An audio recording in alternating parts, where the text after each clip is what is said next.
Got a 2007 GMC Denali, and we've got a bad front wheel bearing. Jack this thing up and move the wheel back and forth, and you can see that the play was in the bearing. Can't do it so much right now. What we got here is a Moog replacement.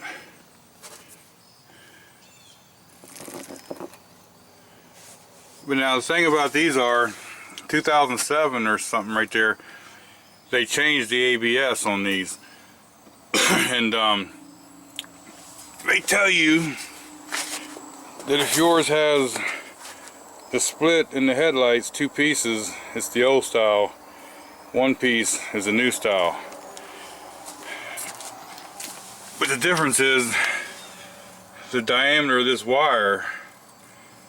One's like a 4mm or something, the other's a 6mm or something. But to make sure that before you put that on there, now watch me drop this thing. Try to get the wire up here so we can see. It's hard for you to see here. But this is the same diameter wire, okay? One's bigger and the newer one's thinner. The bearing, I believe, is the same, it's just the ABS sensor. So that's one thing. If you're doing anything on about a 2007 Chevy, make sure if you're doing the wheel bearing, you get the right wheel speed sensor so it plays nice with the computer. So we got this wheel off of here. You got two choices. You can either take the caliper off here, or you can take the whole bracket off. You're going to take the whole bracket off anyway. I usually just take the caliper off and wire it up.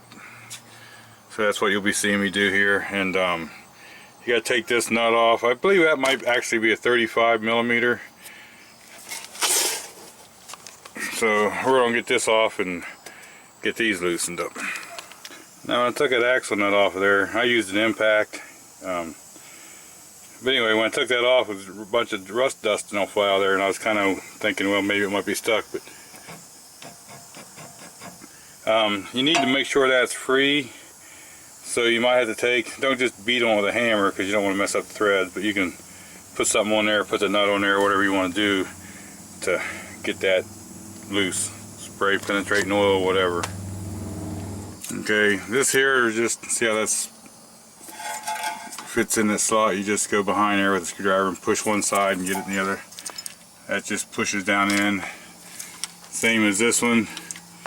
And then there's a little tab, you can't probably see it, right under here. If you take a screwdriver and go under it, you can pick up a little bit, and then this will pull right apart. Take two hands because I already got it unfastened. And I'm going to put the screwdriver in here and just pull back a little bit. I don't need to pull it all the way, I just need a little bit of room to make sure it's loose. Then we'll take the two bolts out of here. I'm just taking the caliper off, putting it up here. Like I said, you can take the whole bracket off at one time if you wish. These are 19mm. I'll just take them right off here.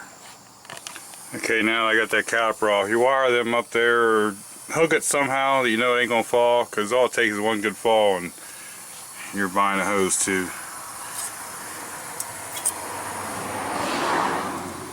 Brake pads been on there for a good while. They look good. They're them thermal quiets. Okay, now you got the caliper out of the way. You can see here, I already got a socket here. We need to take this one and this bolt up here out. Now, these are 18mm. Now with those bolts we just took out and holds that bracket on, it's not a bad idea to put some Loctite there. Once you do that, then we should be able to just get this rotor right off of here. Oh, yeah, we got that thing. Alright. So this ends up being a T30 Torx. Is what that is to get that screw out of there.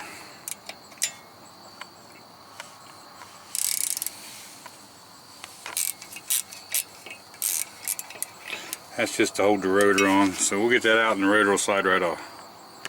Okay, now that we got this ABS wire all unhooked, got the nut off of here. I don't know if you can hear or not. has to play in that. I'm probably rocking the camera all over. But anyway, once we get that, there's a bolt here. There's one here on the top. And there's one right here we got to remove. Now, it's not a bad idea to make sure there's not a bunch of crud on these. And I like to spray just a little bit of lubricant on them before I do it. Okay, I believe those are a 15. I like these short little swivel sockets for that, because you can get in there and it doesn't hit or rub. Make sure you don't get into the boot. Now what I done was I just pushed the axle back in as far as I could and just put that screwdriver in there to hold it. That gives me room to get these out, and then I can just take an impact with these sockets, see, and these will come right out. Okay, just a normal socket is what I ended up using over here, because with that swivel and I couldn't get it to break loose. This one here, that ball joint kind of right in the way. I mean, just about enough. But I got it break loose, and then I just used a wrench. Now right here is where we got to get it to separate. And I've got an air hammer. I like to just hit on this a little bit and see if it comes loose. Okay, now going in there with a chisel, a lot of times you'll mess the backing plate up, so I just kind of like to, a lot of times I can get these to break loose. And you don't hurt your backing plate too much. I gotta do this with 2 hands. It's so hard to see here, but you can see it's starting to get a little crack in behind there. So once you get that, it's a good time to add a little bit. Now I can also take a big hammer, whack that a little bit and all. And then if you get a little bit of space, you can put something in there and kind of help work it. But you gotta go even and try not to tear up the backing plates. Okay, after I got that crack, I just took this hammer and beat it one way and then beat it the other way a little bit. I mean, we don't care about the bearing now, so got it off. But you can see how dry. That's why they stick. So we'll clean that up when we put the new one on. Put the little never sees in there. Make sure that this axle stays free too, because you can get bound up on that axle and think it's a wheel bearing holding you.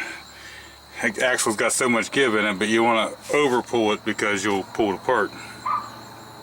Okay, another very important thing to note is how this dust cover goes on there. And see the slot here?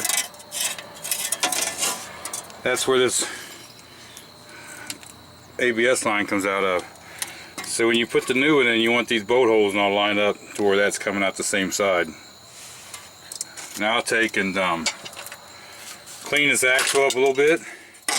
And I'll clean up in here some and put some never sees on it and clean this face up. Just clean it all up a little bit, I guess. Be the best thing to say. Okay, now I just got that one bolt sticking through enough to hold that backing plate. I got that all never seized in there. These bolts are a good thing to Loctite also. So now that we got that all cleaned up and all, we're just going to slide that hub right back in there. We got to feed the wire through here. We're just going to slide that hub back in there and start the bolts. Okay, now this should go back in there, not fall in, but it shouldn't be real hard to get back in there.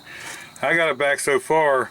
I can't stress enough, get all 3 bolts started, okay, before you get that hub all the way in there. Make sure they get all 3 of them started. Thread them in good little ways. Make sure that they're not going to cross thread, because a lot of times you can tighten one bolt up or whatever and it pinches it just enough that whenever you try to put the other ones in, you will cross thread them. So get the 3 bolts started in there, push it back as much as you can, and I just take a wrench and kind of draw them in evenly. A little bit here, you know, just keep alternating around so it goes in straight. But it shouldn't be a press-in fit, but it shouldn't be wobbly loose either. Okay, now like I say, you want to make sure you get this in there even. I got all these down snug a little bit at a time, and you want to make sure there's no gaps, because if you don't get this in there square and you think you got it tight and you start driving, it'll work itself come loose. So make sure that you tighten these all 3 evenly so you get the whole thing against, and then once you get it all against, go through and torque them to spec. Okay, now that we got them 3 bolts even and tightened up, I put just here, I can't see it, I barely just put a little bit of never sees right here on the inside, and it's that ridge right there mostly. just to help keep the rotor from sticking. So next we'll slide that rotor up on there and put our bolt in there, our little Torx bolt to hold it back in there. Okay, when you put that in there, we just need to go snug. Now it's time to put this back on. There again, you just slide it right on there and put the 2 bolts in. Another place I will use a little Loctite on these 2 bolts. Okay, we're going to put the brake pads back in here. Make sure they slide in there freely. That's disc brake quiet I spray on them. I like the liquid in the tube better, but that's what I got, so that's what we're using. Now we got to get this brake caliper back on and get the 2 bolts in it. Okay, now that we got the caliper back on, those 2 bolts snugged up, we just got to pop those clips back in. Make sure you do that and make sure that this wire doesn't get caught up in nothing, and plug it back in there. Okay, now this big nut here on the axle, you want to get it tight and you want to torque that. You want to look up the torque specs and torque that to whatever you're working on calls for. And then once we get that torqued, we're pretty much ready to put the wheel back on.